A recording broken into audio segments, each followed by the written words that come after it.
Bill, we're back. Hey, this is Eric from Thrivality, and I'm joined by my good colleague and friend, Bill Reddy, licensed acupuncturist.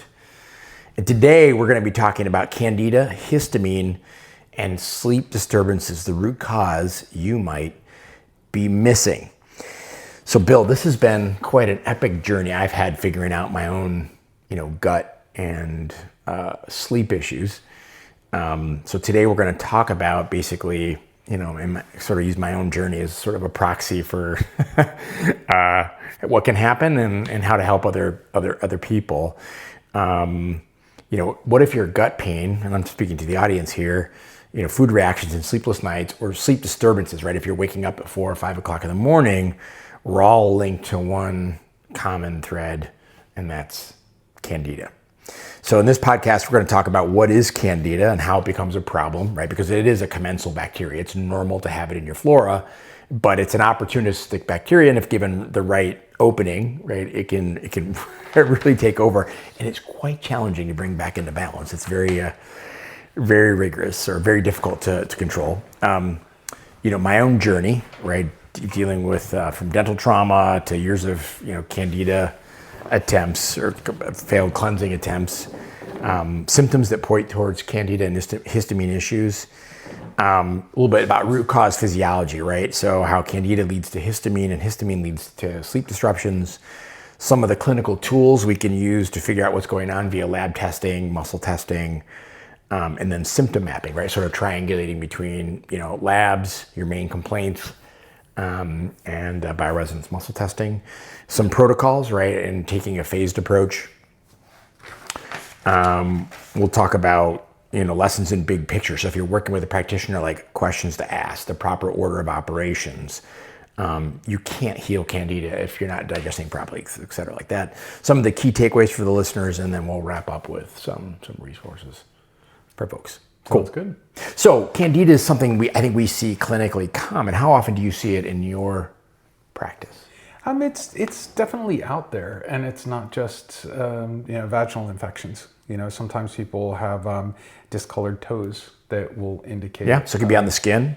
Yeah, skin. So as most people probably know, Candida is a fungus that's or a yeast that's already on or in us, and it can be on our skin. It can be so toe fungus would be a good example of this. Yes, and also in our GI tract, etc. And when it's in balance, life is good, and there's no problems at all. It's when it starts just getting into that overgrowth situation that things start becoming ugly, and then people are going to start to be symptomatic.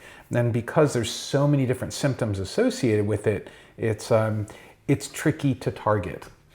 Yeah, it's tricky.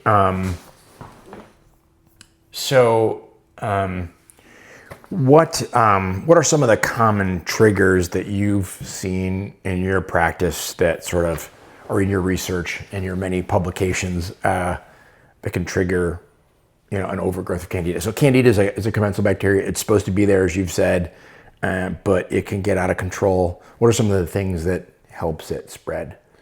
So I find that a history of antibiotic use is one of the big ones. Mm-hmm. And it doesn't mean that you have to take it for 3 weeks. You can take it for 3 days, and that's enough to really throw you off. And it may take a little while before it gathers momentum, but so that's a big one. NSAIDs, non-steroidal anti-inflammatory drugs, is a big one. People who drink a lot of alcohol, because what feeds the yeast? Sugar. And a lot of alcohol is based on sugar, whether it's beer and beer already has yeast involved to it. Just make it that much worse. You're like drinking some bread if you think about it. So, I'm Italian, and I love carbohydrates. Right.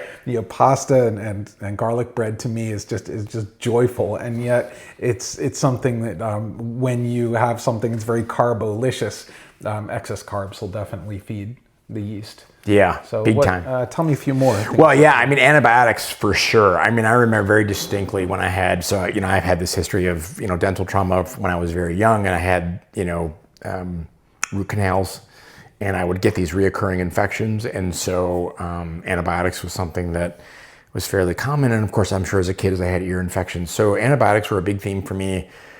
into my 20s. And I can remember very distinctly, I had a dental flare and the dentist couldn't save one of the teeth. And so he had to extract it. And,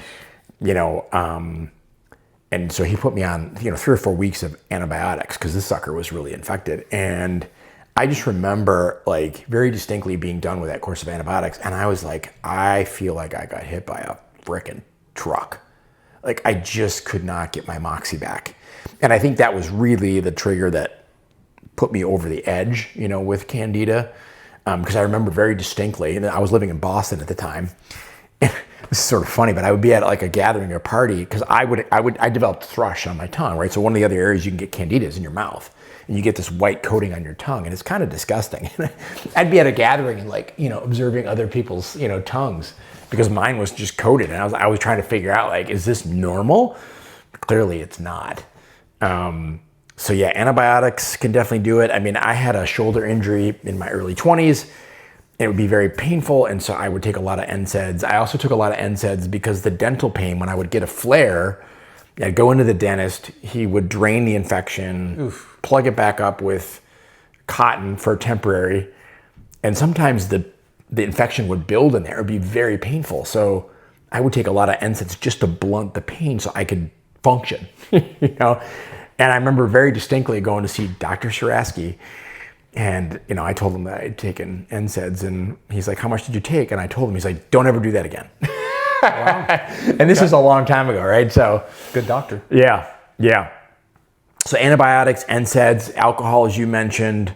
I mean, high sugar. Back in the day, I didn't know better. I was eating bowls of pasta, right? So, and then the other thing I think that was a factor for me later on was poor, bile flow. So congestion in the liver, stones in the gallbladder, sludge in the pancreas. Those can all restrict bile and enzyme flow, and that can then exacerbate the problem.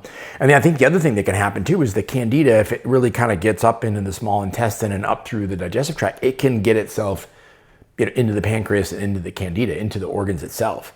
And then you've got that to deal with. So so those are some of the sources. And obviously stress affects the immune system. It forces it, it can be a dysregulating factor as well. So those are some of the common things. But yeah, and Candidas, just to summarize, it can be in the mouth, it can be in the small intestine, it can be in the large intestine, it can be on your skin, between your toes, it can be vaginally. It can get a lot of places once it starts to get out of balance. Yeah. Another trigger too, I think, for Candida, and this is kind of weird, is heavy metals, particularly mercury. For some strange reason, there seems to be this relationship between heavy metals and Candida. And so Candida is exacerbated by heavy metals. For some reason the theory is that it acts like a buffer for the metals. Somehow the body uses Candida as a buffer. That's interesting. Yeah. I haven't heard that before. Yeah. That's fairly common in functional health and natural medicine circles. So I've really sort of talked about my journey, but I had this dental trauma as a kid. I smashed my teeth. That led to antibiotics, root canals, a lot of NSAIDs, just as I said, I remember this one course where the dental stuff all kind of blew up on me. And, I just remember just feeling so exhausted. At the time I was in university at Boston, and, I would come home from class at 9:30 in the morning and just crash for a nap because I was so exhausted. And no matter what I did, I tried at this time I was already sort of, and I knew about like the zone diet and not the paleo, it was before paleo, but I forget the name of it back then, what it was, but it wasn't called the carnivore diet, that was way later. The high protein diet, I forget, there was a doctor that was really famous, the zone diet, Dr. Barry Sears, So I was already experimenting with these things. I had actually already experimented with oregano oil way back then. And so, I was sort of familiar with these things, but no matter what I did in terms of probiotics, oregano oil, I just could not get my moxie back. And I tried colon cleanses, Candida diets, 3-lac, which was a probiotic back in the day. This was the day when Garden of Life was real big with their probiotic. I was taking that, and I just couldn't break through. And so this has been a years-long journey sort of for me to figure out this Candida stuff. And we'll get into some of the stuff I'm using now. But I see Candida as an opportunist bacteria that can cause havoc if you do these things that we've just outlined: the sugar, the alcohol. And yeast has been around for millennia, so it knows how to survive. Yeah, and it can feed on anything, right? It can feed literally on just about anything. I mean, carnivore-ish type diets are typically better. Low sugar, maybe some berries, steamed vegetables and things like that for people who are dealing with Candida. But yeah, I can remember eating like grapes and seeing the thrush on my tongue just, wow. Yeah. So, all right, well, let's talk about what are some of the symptoms that you've observed that kind of point to sort of a Candida and maybe a histamine overlap. So lower abdominal discomfort, bloating is a big one, and most of the time after meals, but not entirely. Sometimes I'll ask people, well, do you have discomfort right after you eat, or do you have discomfort when you have an empty stomach? And that can kind of help differentially diagnose it. Some people have acid reflux. There's something called silent reflux, where people get this little cough, and it's because they've got a reflux, but they don't have heartburn. And so, just trying to figure out what's driving that. But, again, because I do traditional Chinese medicine, I'm always looking at people's tongues. So you can definitely see that on the tongue as well. And there's scallops on the side, which would also known as teeth marks. And in Chinese medicine, if your spleen is weak, then your tongue is going to get flabby. Your tongue is actually get larger in your mouth, and that's going to press against your teeth, and so you're going to have these scallops on the edge of your tongue. So in Chinese medicine, the center of digestion is the spleen, which is weird. You think it would be the stomach and small intestine, but the spleen kind of is in charge of that. So there are acupoints on the body that help balance your GI system, and their spleen points. Yeah. So explain what the spleen is in TCM, because it's a little different than the Western conception. Well, sometimes in some books it will say spleen pancreas, because there's no pancreas in Chinese medicine. So the spleen could also be in charge of blood sugar handling, for instance. But the primary use for the spleen is digestion, but also it has to do with extravasation of blood in the blood vessels. So in other words, it holds the blood in your vessels. So if you have easy bleeding, if you have easy bruising, that would also indicate a spleen Qi deficiency.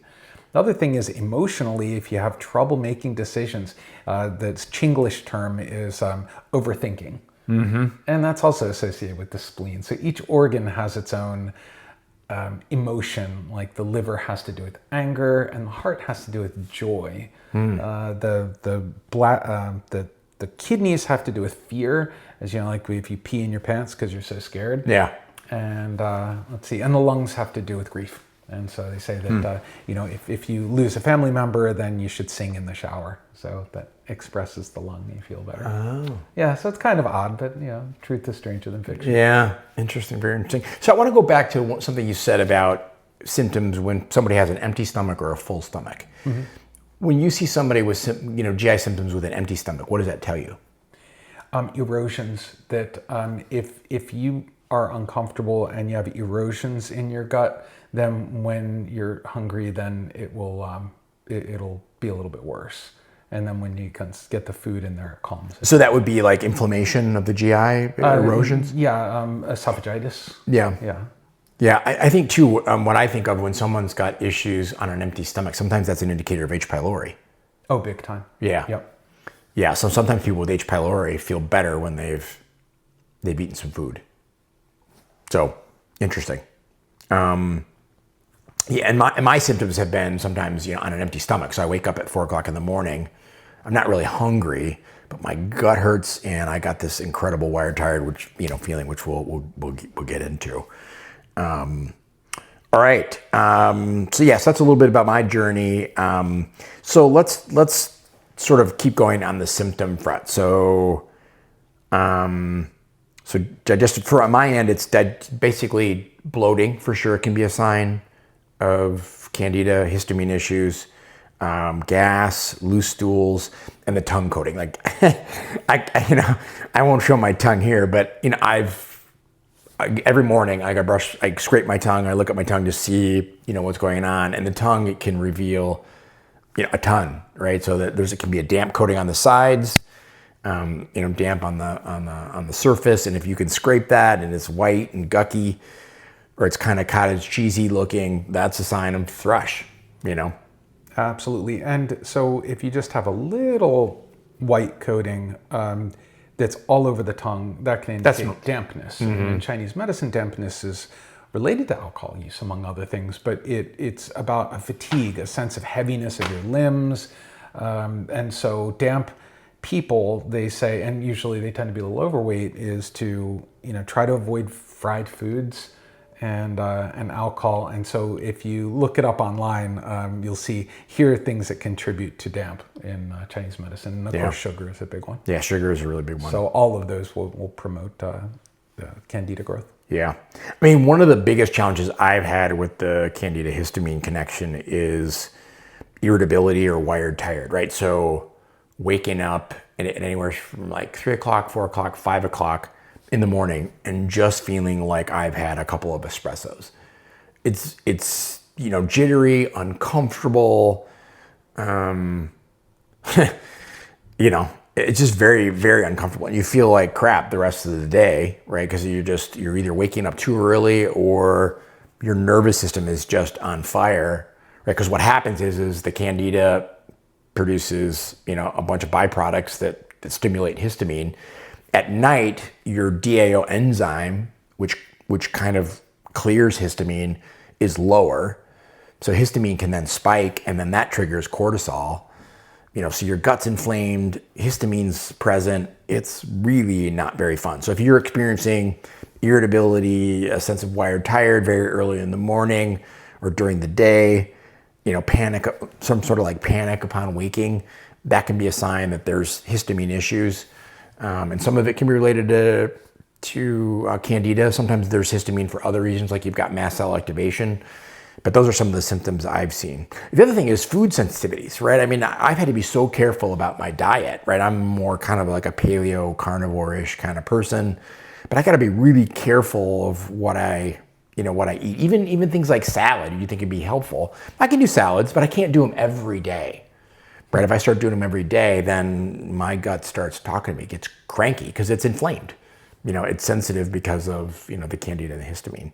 Another sign that you have maybe some candida issues is reaction to fermented foods, right? So this could be, kimchi, sauerkraut, yogurt, those kinds of products that are fermented. Leftovers can do it. And certainly alcohol, right? If you get a little fuzzy really fast from a glass of wine, maybe you're not used to the alcohol, but it can also be a sign like, your candida are loving this alcohol and it'll make you feel a little wobbly. Also, ADHD, I had a patient who was an IT guy and there were food additives that would spiral him out. Now, whether or not he had a candida overgrowth is yet to be determined. Yeah. This is a couple years ago. But he found through his functional doc that he had to avoid, like if he ate one small bag of Doritos, just the crap that's in Doritos would trigger. Yeah, he would just sit in front of his computer and things were just swimming around on he couldn't code at all, and that's what his job was. So, so food additives will definitely. Yeah, I'm super sensitive to MSG. Okay. Like that is my kryptonite. It doesn't do me very well either. Yeah. And you're super hardy, right? You could eat just about it. You're like you're the trash compactor here at the office. You can hog anything down, but MSG just makes me tired. I just feel tired out. I get wired. And also, I'm thirsty. I just want to chug a gallon of water. Yeah, it's a neurotoxin. So it's bad stuff. Yeah. So wake ups between 1 and 4 a.m., gut pain, racing mind, wired, tired feelings. Those are all symptoms that you might have of candida / histamine issue. All right, so let's talk a little bit about the root cause, physiology behind the sort of the candida and the histamine, sleep disruption, axis there.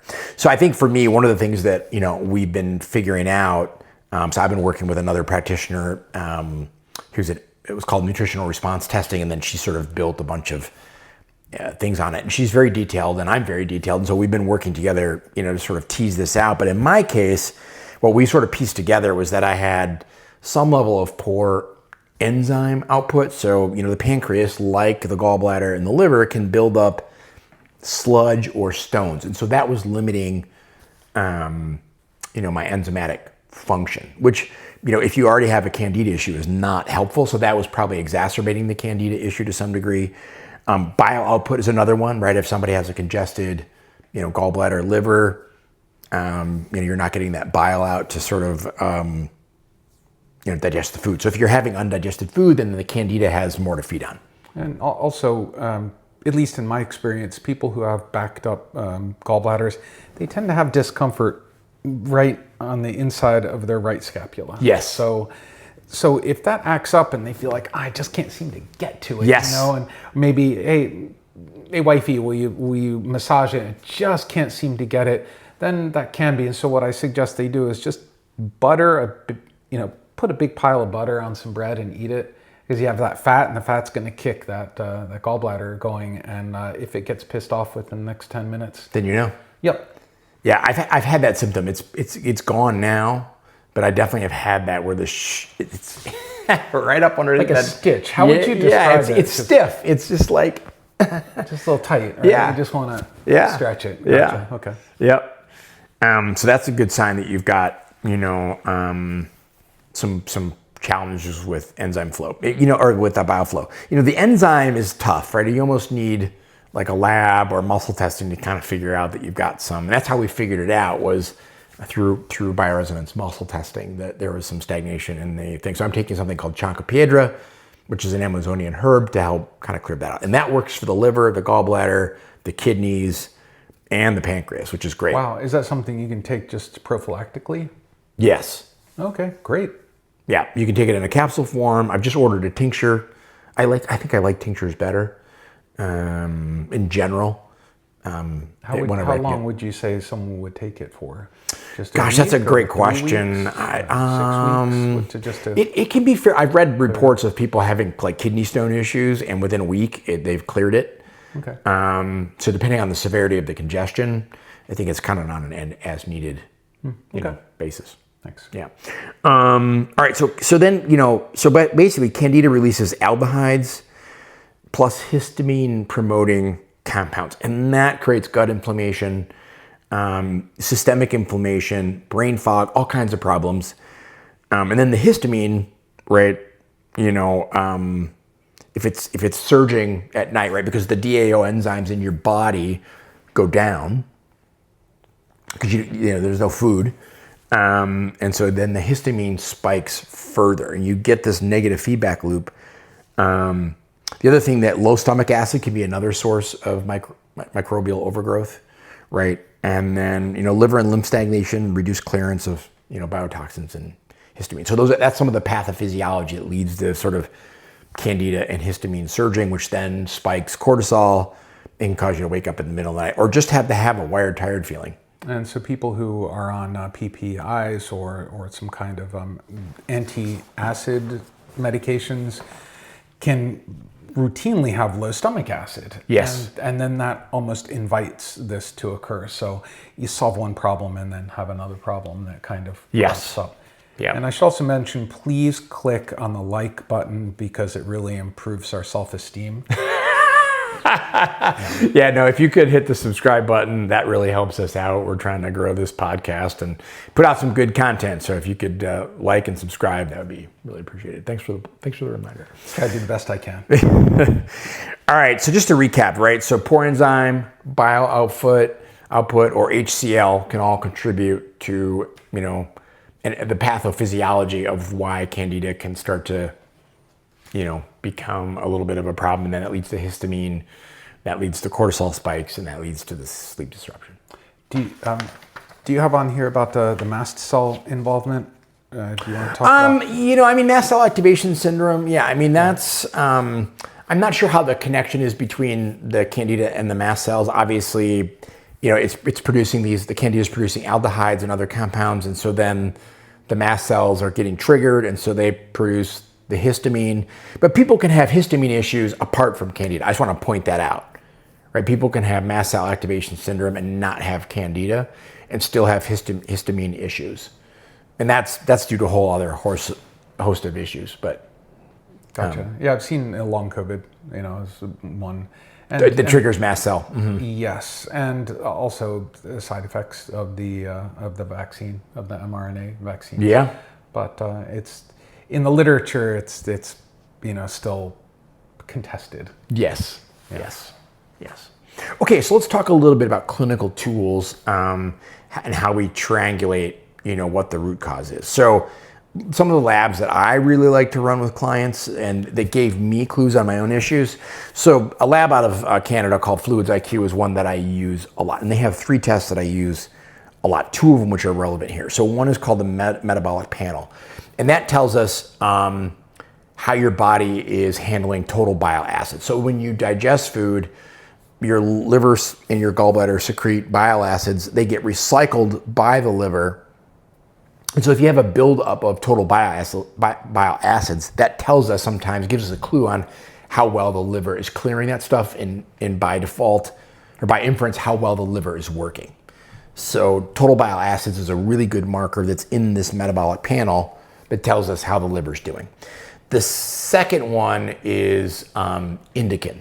So indican is a marker of maldigestion or malabsorption. So if you have high indican levels, then that can mean you've got some putrefaction going on in the gut, right? And then the last one is 8-OH-DG, and this is an oxidative stress marker. So if you have gut issues, that often leads and creates to systemic inflammation, and so that's a marker for oxidative stress in the body. And so that's in that metabolic panel. Any questions or comments on that one? Nope, just using your eyes is that typically if you've got a maldigestive syndrome, 1, you're going to be fatigued, and 2, you're going to notice undigested food in your stool. So that's something easy to look, and if you do see undigested food, then maybe take some enzymes. Do you look at your poops, Bill? I am. I'm a poop looker, and I've been doing it for years now. Me too. Yes, I do examine my poop. All right, so the next one is what we call a zonulin family lab panel. So this one includes zonulin, which is an enzyme that basically can be, when you have gut inflammation, it increases and it loosens the tight junctions. So you've got these junctions in the gut, the villi, and it starts to loosen. So zonulin is a marker when it's increased that basically says, okay, you probably have leaky gut. The next one is DAO enzyme. So DAO enzyme is something your body makes and it breaks down histamine. So if you have a low DAO enzyme, that can create problems for clearing histamine. And then the last one is the histamine level, right? So if you have high histamine and low DAO, that means you're not clearing histamine and you definitely have some gut inflammation. And then there's what we call a DAO histamine ratio. So we look at that. So those are 2 of the labs that I like to run to see what's going on in the gut. The third is the GI map, and that's kind of ubiquitous in functional medicine. It's not perfect, right? We can send off 3 stool samples to 3 different labs and get 3 different results. That's a common problem. So I take stool testing as directional, gives us clues. Like it's very common, we'll see a false negative for H. pylori. It happens all the time. But it can give us clues that there's candida. It can tell us that maybe you've got low pancreatic lactase, which is a marker for the enzyme output of the pancreas. And it can, show inflammation. And sometimes it does show different gut bugs or, imbalances in the flora. So it is helpful, but it is not bulletproof. Yeah. So those are the 3 labs I like to run. And then muscle testing. This can be such a game changer for figuring out what's going on. So the practitioner that I work with, she was really detailed around kind of checking, did I have sensitivities to histamine, and the labs confirmed that. Like I ran this one of these labs, the Zonulin family lab, and I definitely, and historically, have had high histamine levels, low DAO, right? Well, it saves money if you think about it, because Yeah. it's A or B, it's B, Yeah. and then, I have a friend who's an amazing muscle tester, and he'll ask questions: is it bacterial? Is it viral? Is it fungal? Is it and then marches down and then can target a particular supplement and even identify how many pills the person needs to take, which is impressive to me, Yeah. for someone who doesn't do that. Yeah, it's really, really helpful. So we were able to sort of tease out, in my case, that the pancreas had a little bit of congestion. So that's when I started the chanca piedra,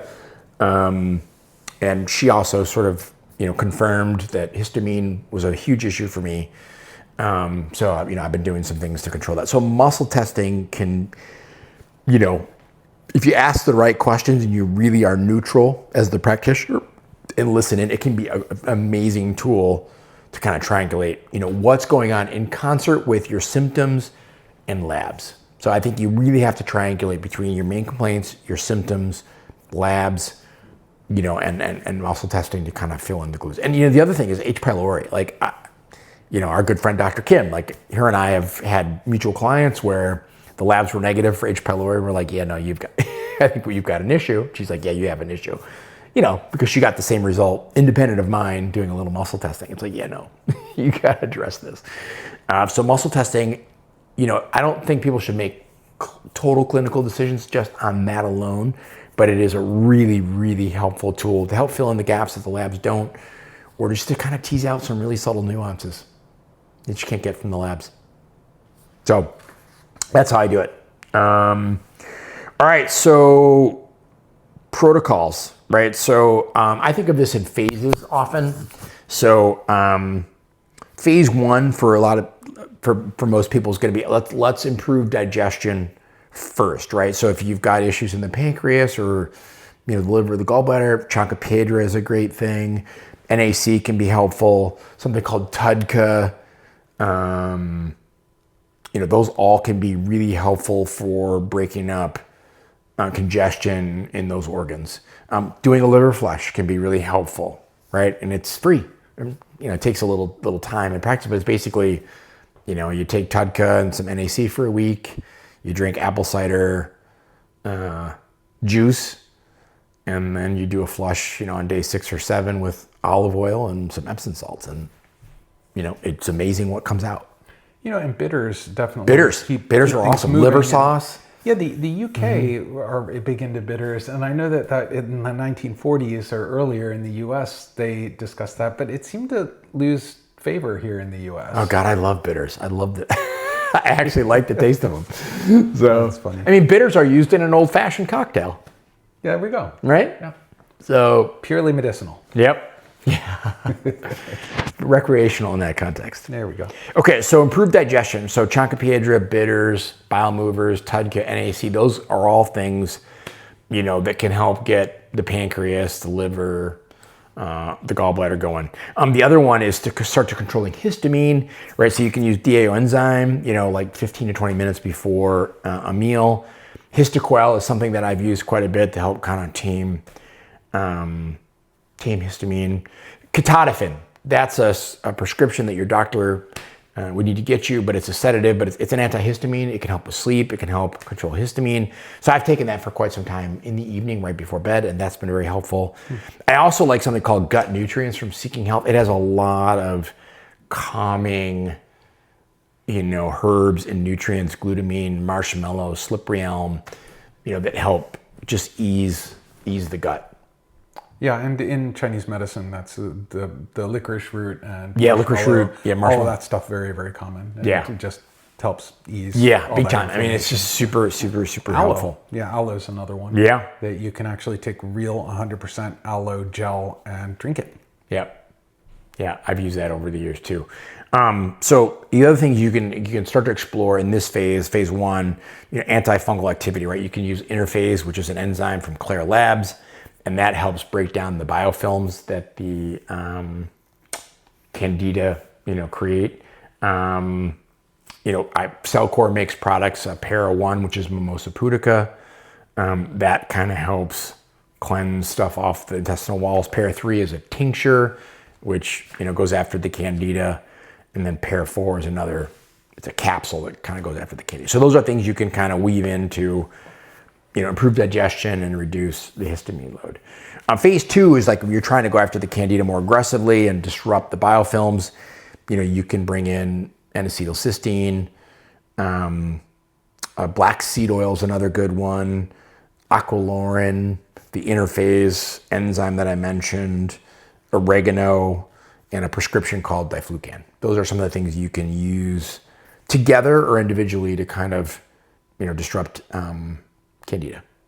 Yeah, and so biofilms are something that if you look in the literature, it's amazing, involved with dementia and DAO plaques in the brain and a number of other things. So what biofilms are primarily is you can have a bacteria, virus, fungal that are trying to protect themselves, and so they encapsulate themselves so that they can grow in your body. And if you take an antibiotic, for instance, for a bacterial infection, it kills some of it, but not all of it because of that film. Yeah. And so that film breakage is really amazing because then they're exposed, and then you hit them with the anti-parasitic or antiviral, antifungal meds, and then actually you get a good result. Yeah. So things, just to recap, things that can help disrupt the biofilms are InterFase, which is an enzyme that breaks up the biofilms of candida. It also has EDTA in it, which helps.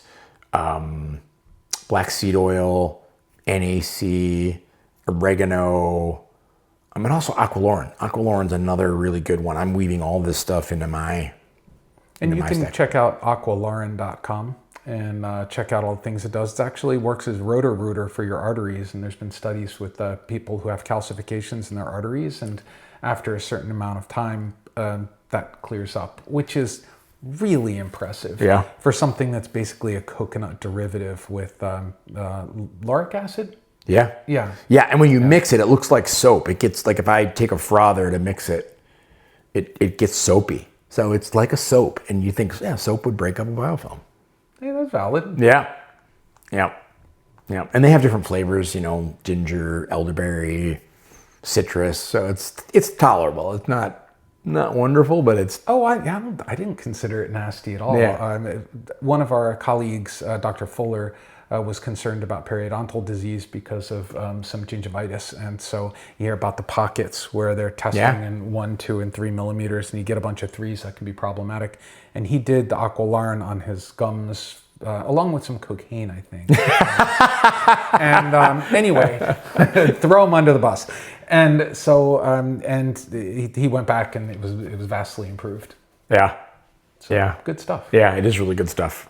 Okay.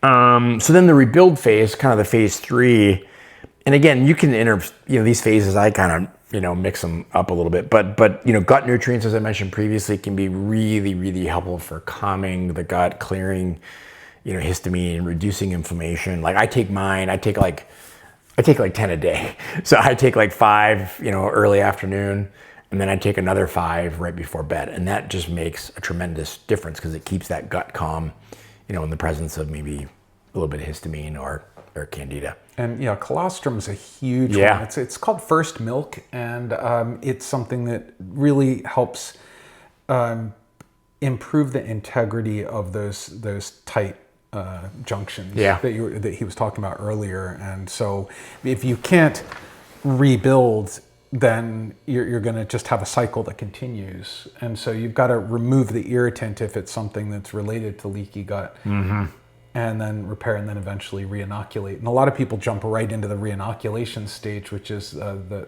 probiotics. Yeah, and it doesn't work. Yeah, it doesn't work. Yeah, because they just haven't done the biofilm disruption and the rebuilding.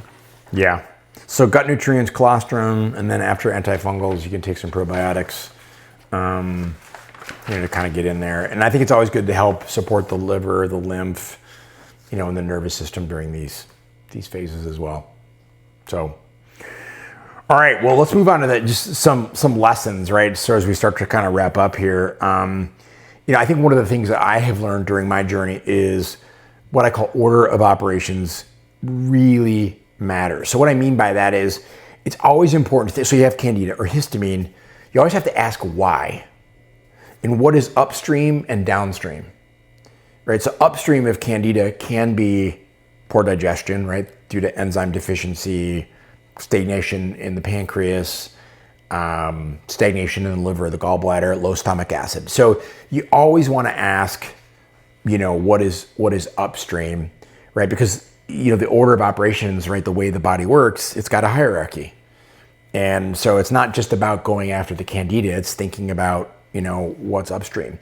Order of operations also affects how you treat, right? You don't just go after the Candida, you want to correct low stomach acid, correct liver, deficiencies, correct pancreatic enzyme deficiencies. Those are things you want to do first, right, before you go after the Candida, aggressively. So order of operations, both in terms of thinking what's upstream and downstream, and then once the treatment, you don't just go after the bug. Like when somebody comes in and sees me for like Lyme, I don't go after the Lyme right away. I make sure that they've got good liver function, good digestive function, build up the mitochondria, and then we might go after the Lyme, but never right away. Makes so sense. Order of operations really does matter. So, and then just thinking systemically, it's systems-based thinking, like, the body is connected. So what else is this connected to? Is it related to maybe an emotional trauma or something in your past that suppressed your immune system? So I think just thinking really across hormones, immune, digestion, detox, energy production in the nervous system as you address Candida and histamine issues and sleep disturbances is really important. And that's where a good comprehensive intake is important. That's something he does really, really well. Yeah. And I would say I do as well.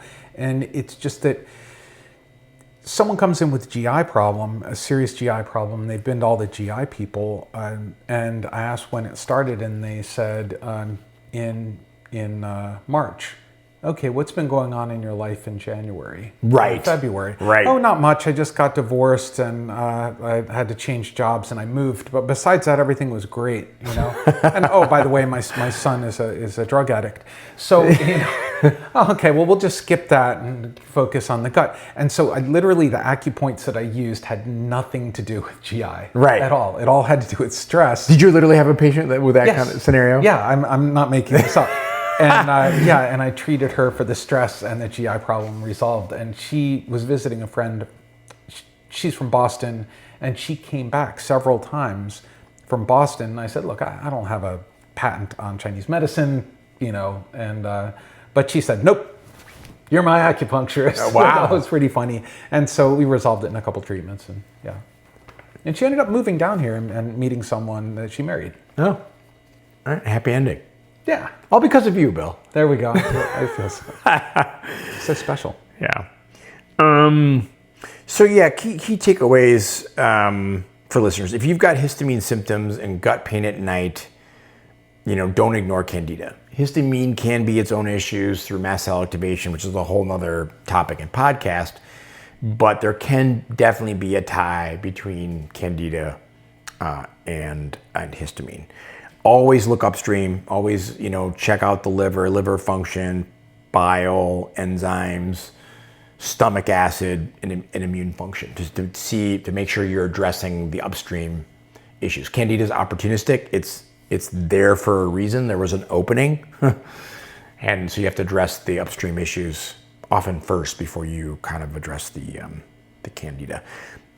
Yeah, and it's also kind of cumulative. If it were just the NSAIDs, or if it were just the antibiotics, if it were just, but you had a perfect storm, and it hit you like a wrecking ball. Yeah, it did hit me like a wrecking ball. And it has been a long time. It has been a long time coming figuring this out. I mean, it's been absolutely crazy. And so the other thing I would say is, like, details really matter. Like that insight around, my pancreatic function, if we hadn't covered that, I might have been in the same, loop again. Just figuring out that the Candida histamine connection was another big insight, right? Like all of that stuff really matters. So details really, really matter. And it's really important to work with a practitioner who's got the interest, the curiosity, and the bandwidth to not think they know it all, but to keep asking questions. And they're curious, right? They're willing to explore with you what is upstream, what is downstream, how is this connected, what happened back in March. You know, like really asking good questions is really sort of important to figuring out, you know, what's going on, to figure out these wired, tired, gut, sleep issues. And also timing. You know, you ate something and all of a sudden your heart starts to race. You know what I mean? I wonder if that's... Stay curious. And there's a bidirectional effect between anxiety and heart racing. So when your heart races, you think you're anxious, but really it's just tachycardia. But if you have real anxiety, that will cause you to have tachycardia. So then you got to ask yourself, you know, questions like that. What did I just eat? And did that trigger it? Yeah. It's multidimensional, but that's why you go to people like him, because he can do all the proper tests and everything, get you fixed. Yeah, and I've lived it, right? I've totally lived it, walked this path. So gut issues are definitely an area of expertise. All right, so also consider lab testing, you know, symptom pattern and muscle testing, you know, as a way to sort of triangulate. Like when I work with a client, I take an in-depth health history and then I repeat it back to the client to make sure I got it. I typically don't have people fill out forms because they've done that 100 times. I just listen, I write it all down, I repeat it back to them. And that's the first leg of my stool, and then lab testing, and then the muscle testing is the third leg. And that kind of really gives us a good clue of what's going on. And it's from there that I create a plan. So, yeah. And go slow, right? So the other lesson is don't just nuke it. I am very type A, and I have tried just, you know, nuking things in the past, and that usually ends in disaster. Like sleepless nights, you know, fatigue, brain fog, like... Everyone wants to be better yesterday. Yeah, everyone wants to be better yesterday. But, you know, if you've got these systemic candida, histamine issues, it's a process, not an event. All right. So if you're the listener, if you have issues with gut, candida, histamine, feel free to reach out to us. You can find me at thrivality.com. That's THRIVALITY.com. And I'm at eric.thrivality on Instagram. And how people can find you, Bill. Yeah, I don't do the Insta chat thing or anything, or the Snapgram. But I am, you can reach me at billreddy.com, REDDY. So keep it easy. And, you know, my clinic is Vital Point Acupuncture in Annandale. Yes. All right, everybody. Well, thanks for listening. This is the Health Detective Podcast, and we have covered candida, histamine, and sleep disruption, the root cause you might be missing. Hope you enjoyed the podcast. Please like this episode and subscribe to this channel. It really helps us get the word out there. Thanks a ton. Take care, guys.